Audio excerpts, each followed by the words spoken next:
Hello readers, it's Sasha, and today I'm going to be doing a book review for my favorite book of 2020 so far, and that is Bone Crier's Moon by Purdie. This book came to me at like the perfect time in my life. I needed a good fantasy read, and honestly this book just took me on a journey. I just had such a good time reading it. I fell in love with every single aspect of the story. Like, there was nothing that Purdie did that I didn't like when I first read the story. It stole my entire heart and soul, and I loved it so much. So, the reason I am doing a book review for this book is because it is my Owl Crate April box book. I kind of decided to tell myself that I wanted to do a book review for every single Owl Crate book that I've received over the next 6 months. So this is the first one that I'm doing, and I couldn't have been happier with the story. It was everything I wanted. So thank you, Bone Crier's Moon, for that. Starting off, I just want to preface this by saying this is the second time I'm filming this today. I was filming like a few hours ago. I had filmed the video in a completely different setting, completely different wardrobe, like that even matters. But I tried to do some editing and I realized I didn't love how it turned out. I didn't feel authentic. Unfortunately, I felt really forced and not at all myself. I think I didn't give myself enough time to wake up after I woke up to actually film. So this is me, authentic, trying to capture what I was trying to earlier when I was doing this. So I'm just gonna jump right in. Again, this is a spoiler-free review, and I'm not doing a spoiler-filled section like I did before. I just don't really want to. I feel like from now on, all my reviews will be spoiler-free, unless it's like a really, really, really hyped book, and then maybe I'll do like a spoiler-filled section so we can all like discuss our feelings. So I'm gonna jump right in to it. And first off, the genre is fantasy, which I think you could understand when I talk about Bone Crier's Moon if you haven't heard of it. It's definitely a fantasy story. So it's about these women who are called bone criers. And so bone criers have one single duty. Their duty is to ferry the souls of the dead from Earth into essentially their afterlife. In order to ferry these souls from Earth into the afterlife, then these bone criers have to make an ultimate sacrifice by killing their soulmate, essentially. So we deal with ALS, who is one of our main characters, who has been training to be a farrier for her entire life. Like, all she wants is to ferry the dead. That's her goal. Sabine does not love this life as much. She really doesn't want to have to kill her soulmate. She doesn't like killing, she doesn't like killing animals. Like, she's very, very different compared to ALS. And then we also have Bastien, whose father was actually killed by a bone crier, like roughly probably not 6. Like, probably closer to 10 years ago, we'll say, before all of this takes place. So he's hell-bent on revenge. And unfortunately, when he sets his sights on ALS, and ALS sets her sights on him, he has one thing in mind, and it is to kill her. And unfortunately, she ends up getting kidnapped, and Sabine has to really step out of her comfort zone and try to save her best friend. And it's just a whirlwind of connections and dynamics, and it's a time. It's such a time. I really enjoyed my time reading it, if you couldn't tell. So I gave this 5 out of 5 stars. Shocking, I know. I really, really just enjoyed everything about this story. However, the average rating on Goodreads is 3.79, so it does have kind of like an average star rating, closer to average than really anything else. And that was based off of almost 2,300 ratings and almost 700 reviews at the time of me gathering my information for this. So it's not an overtly popular story, unfortunately. I think it should be because it's really well done. But just keep that in mind going into this, that a lot of people did find this a very average read. I personally didn't, but I started to see why people felt that way after further reflection of the story, so I'll get into that a little bit more later. When it comes to representation within the story, I found that the representation, there wasn't any, there really wasn't a lot of diversity within this cast of characters. They were very much described to us as being mostly white characters and all straight. And the only character who wasn't really white that we were told about was Sabine, who was explained to have olive skin. So diversity really lacking within the story. That doesn't necessarily take away from the story. I'm just making a note of it going into this. don't expect a diverse cast of characters because you're just not going to get one. Okay, so when it comes to content warnings, we do have animal death / dismemberment after death. This is something that bothered a lot of people reading this. It personally didn't bother me, and I can't even watch the Animal Planet without like crying because animal death really stresses me out. I'm a very avid user of doesthedogdie.com. I cannot have animal death. For some reason, this did not bother me, as it did bother so many other people. So take with that what you will. I don't know. That is just a very prominent part of the story, so if that's not something you're into, I wouldn't go into the story. We also do have verbally abusive parents, emotionally abusive parents, in the sense that you're always trying to be like somebody you're not for your parent, and that is something that could be very harmful to people who are reading this, so keep that in mind as well. And like I did mention in the synopsis, there is a kidnapping. So again, those are the trigger warnings that I really picked up on in my past review of Chain of Gold, which I will link down below. But I did talk about a hot topic surrounding the book. So basically, I want to, whenever I do book reviews, talk about if there are any controversies surrounding the story, and if there are, maybe I can shed a little bit of light on my own personal experience with reading it. Fortunately, there were no controversial hot topic situations going on within the story. Everything was pretty straight-edged, clean-cut.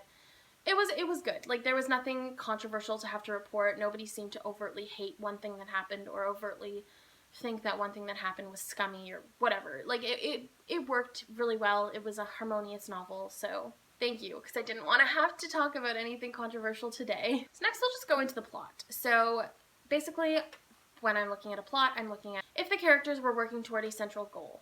In this case, they were. There was definitely a central goal, and it was so clear from the very beginning, which I think is why I found this novel so gripping, is because from literally page 1, I knew what the goal was. I knew what each person had set in stone, and that's why I was so intrigued, and that's how it should be. When you're doing a plot, you need to make it known, like, right away if you want me, as a reader, to be engaged in the story, and that's exactly what happened here. We do get a lot of tension-filled fight scenes, which is one of my favorite part of fantasies. Any sort of fight scene, I love them. If you can pull it off and still have all the tension and all of that build-up that you had within the rest of the story coming into the fight scene, mind-blowing. Love it.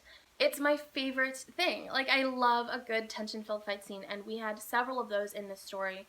So if that's something you're interested in, I would definitely read this. And it also helped that all of the main events within the story, all of our major plot points, were all really interesting. We didn't have any plot points that were, like, lacking or weren't as interesting and weren't as cool as the others. Like, everything fit in its place, and everything was really fun to read about and interesting and engaging, and I was on the edge of my seat for so much of this story. So thank you Kathryn Purdie for that, because honestly, like, it was everything I wanted within a story for the plot that I was lacking from other fantasies that I had been reading this year. So thank you very much. When it comes to pacing was absolutely perfect. Everything flowed so well into everything else. It was just the perfect blend of tension and plot and dialogue, and I think that's really important, because in the points within the story that we're not having those really intense fight scenes and we're not in this really, like, fight or flight mode, we still need to have interesting conversations, or else then the pacing starts to lag, where we're just kind of like, okay, let's get on to something else now. But with this, it didn't happen. Like, I was always just as engaged in the conversations as I was in the actual fight scenes, and I think that's a really important feat for an author to be able to achieve. So thank you, Kathryn Purdie, again. I'm going to be thanking Kathryn Purdie a lot. So now we can talk about characterization. And I will say, first and foremost, I loved the characters in the story. I thought they were well done. While I was reading it, I was just fully engaged in them, and I loved every single thing about them. And then upon further reflection, I realized that there were certain things that weren't as fantastic as I remembered. So I'll talk about my positives with the characterizations at first and give a little bit of an insight into who these characters were, and then I'll just dive right into my problems with the characterization. So first and foremost, we have LS, who is badass. She's fierce, she's strong. She's always trying to prove herself to everyone. especially herself, but she's always trying to prove herself, and sometimes that puts her in some precarious situations, which typically bothers me when a character puts themselves in a precarious situation. I'm just like, if you used your brain, you'd know that was stupid. But in this case, it is because she is trying to prove herself, and I think that's, for some reason, it made it better for me going into this, so I did end up liking her character a lot. Sabine, on the other hand, she is loyal, she is determined, she's strong, she's shy, she's timid, she doesn't like the lifestyle that has been laid out in front of her. But upon everything else, she is complete badass. She is such a badass. You don't have to be strong and fierce and 100% like all the time to be a badass. You can do it within your own reserved way, and that's exactly what Sabine did, and I loved her for that. She was such an incredible character. Bastien is our main male character, and honestly, I can thankfully say he is not our typical average angsty bad boy. Thank you very much.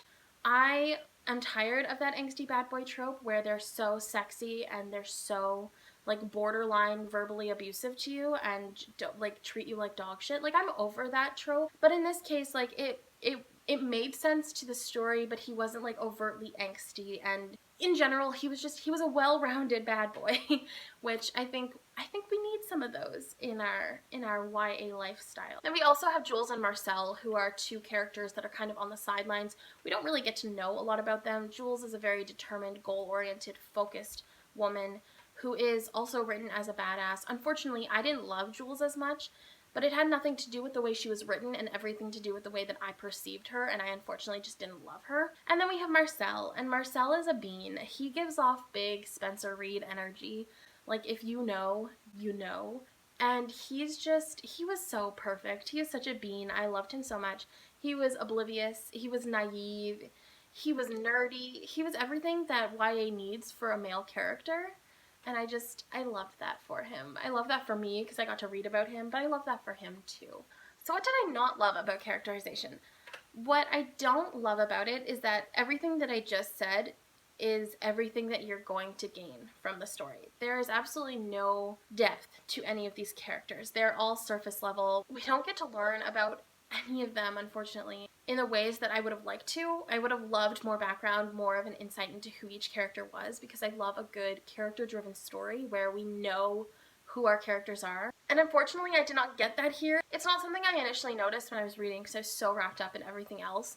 But upon further reflection and upon reading other people's reviews, I realized that, yeah, these characters lacked anything other than what the synopsis said they would have. And I think that kind of sucks. I would have liked a little bit more of an explanation into who they are as people. I think that would have been a lot more fun. So something to keep in mind. We also deal with a trope that is so overused in YA that it's kind of becoming an issue, and that is the insta-lovey trope kind of situation where the romantic relationship is created out of necessity and there's really no reason for them to love each other, but apparently they can't do anything else without literally falling head over heels in love with this person who's just like slightly above average in appearance. So that's kind of annoying because obviously when I read it, I was like, oh my god, yes, like this romantic relationship, like sign me up, I'm shipping hard.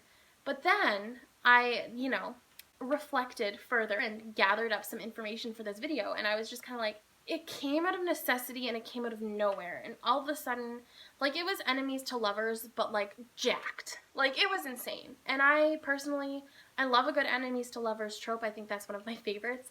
But that one specifically, it just kind of it's rubbing me the wrong way the more I think about it. But I still kind of want them to be together, but I just want them to explore their love as opposed to just being like, yeah, that's it, we're in love. Like, I want them to explore it more in the second book, if that makes sense. Going into authenticity, so basically, did the synopsis do a good job at explaining to us as the reader what we're going to expect going into the story? Yes, it pretty much painted a picture word for word, event for event of what's going to happen and who our characters were. So that was exciting. I like knowing what I'm getting into when I'm going into a story, so I'm always looking for a synopsis that's accurate, so that was that. World building. Can we discuss? This was one of the most intricate worlds I've read about in a long time. It was insane. So basically, this entire story is based on French folklore, and this French folklore is called Les Dames Blanches, and it's basically about women in white who lure men to the bridge and kill them if they refuse to dance with them. So it's kind of intense, but it's a fantastic way to start a story. But Kathryn Purdie decided to take this French folklore and just completely make her own little story and version of it, and it worked out so well for her. So basically what a bone crier has to do is they have to obtain 3 grace bones. So that means they have to kill 3 different animals, do a little ceremony with their bones, and then they will gain the enhanced skills of that animal. So there were different animals and different enhanced skills that went along with each one. Those were to help you be able to ferry the dead into either Taurus's underworld or Alara's heaven, essentially. So that was how it started. That's why the animal killing and dismemberment is a part of the story. And then once you've achieved your 3 grace bones, then you have to kill your soulmate. That's your next step. You have to go to the bridge. You have to lure them with this bone whistle, and you have to kill them. You can either kill them then and there, or you can live with them for a year, get pregnant with their child, and continue on the bone crier legacy, and then kill him when a year is up. But essentially, that's the next step. And it's so weird. Going into this, just reading the synopsis, I was like, what the heck is going on? And sometimes while I was reading it, I was like, what the heck is going on? But I took time to kind of understand the way that the world works, which I think is something that you would have to do if you read this. You might have to read a couple of things a few different times. You'd have to kind of just really set your goals on finding out what this story is about and how this world works, because it's very intricate and it's very detailed. They do acknowledge the similarities to sirens, which I really like, because obviously luring a man to his inevitable death is very much siren-esque. They say that they're similar to sirens. I think it's a good way to make the story a little bit more credible, because obviously we know there's a little bit of an inspiration behind it, and sirens obviously played just a slight role, so I'm glad that she used that. And the setting is also, I love when stories take place in Paris, London, New York. Those are my staple cities. I think that I really like when books take place in. Not because I've been to any of those places. I've been to New York. That's false. I've been to New York City. But I've not been to London. I've not been to Paris. I don't know why I love books set there, but I really, really do. So this was set in Paris, I think. It's not really explained to us, but I think if you read between the lines and you remember where a few of the things took place, then we can kind of assume. Next, we're going to move on to our writing style, and at first, the writing was very simplistic. It was very, very, very simple. I did not love the writing at first. It was very much, I did this, I did that, she ran, she jumped, and I was getting kind of annoyed at the repetition that was going on, but after a while, it started to get a lot better and a lot more interesting, and overall, I just enjoyed my time reading it a lot more, going from probably about 40% of the way into the end. It got a lot more complex, and we ditched the whole every second sentence was 3 words kind of thing. It worked a lot better for me. I'm gonna give some final end thoughts on the story as a whole. I loved the underlying themes of friendship and strong female connections and strong females in general. That's one of my favorite things to read about, especially in YA, and that's just something I will always be on board for, especially a good friendship story where the female to female friendship is not toxic. Because that's exactly what this is. We have a non-toxic female friendship, and I love that. And I could swoon over it for hours. I'm not going to, but I definitely could. Unfortunately, the way that the story ended did not sit well with me, in a sense that it seemed that she created a problem for the necessity of a sequel. And I feel like this story would have done a really good job at expanding over 2 books. If we had a little bit more information on who the characters were, a little bit more detail into where our setting, where the story took place, we easily could have done 2 books out of this. Or we could have ditched the last 20% of this book and just ended it there and then had it pick up where it left off in the next book. Because it didn't leave us with a cliffhanger ending. It kind of just left us with this new problem that nobody expected, or maybe they did, but nobody really wanted to happen, and kind of just came out of nowhere. And that's kind of, I don't like when authors use things out of necessity. I like when it's able to tie into the story a little bit better. So that was kind of a letdown for me, but I'm still going to read the sequel because I'm still really excited for the sequel. I just wanted to make that known when you're going into this. Be prepared for the ending to kind of be like, why? Also, another note, if you are looking for a very similar story to this, I guess it's not very similar, but if this folklore of Les Dames Blanches interests you, Serpent and Dove is also based on that. So if you've read it and you're watching this review and you're like, damn, the similarities, that's why. It's based on the same folklore. So if that's something you're interested in, put that on your TBR. Add that to your ever-growing list of books. And I recently did the same because I really did enjoy this folklore, so I'm excited to see where other authors took it. Finally, my last little point before I'm done with this video is that unfortunately, Kathryn Purdie had a saying within the story that the characters would keep telling each other. So the saying was, "Tu ne me manques pas, je ne me manque pas." And she had that as translating to, "You are not missing from me, I'm not missing from you." And if you poke that in Google Translate, that's literally word for word what will come up. Unfortunately, Google Translate doesn't account for literally anything else other than word for word translations. And unfortunately, when you're talking to an actual French person, that means I'm not missing you, you are not missing me. So it's not as cute as Kathryn Purdie had really intended it to be. My fiance speaks French, so I was able to kind of learn a little bit from him. But it's not as cute as I wanted it to be, and I thought it was like the cutest little thing. They were telling each other, like, you're not missing from me, I'm not missing from you, like, we're cute together. She really could have just talked to a French person. Like, there are a lot of them out there, but instead she just poked things in Google Translate, unfortunately, and that, it's sour to me, but ultimately it is what it is. But that is the last point I have to make about Bone Crier's Moon. Thank you guys for watching this video. I love this story. I thought it was a really, really fantastic story, a really interesting retelling of a folklore, and I just really, really loved the way that Kathryn Purdie did this. I stand by my 5-star review, even though there are certain things I wasn't the biggest fan of. But overall, I'm extremely happy with how this turned out, and I can't wait till the sequel comes out. So let me know in the comments below if you want to read this story, if you don't want to read this, if you've already read it, and what your thoughts were. I'd love to chat with you. And until next time, bye readers!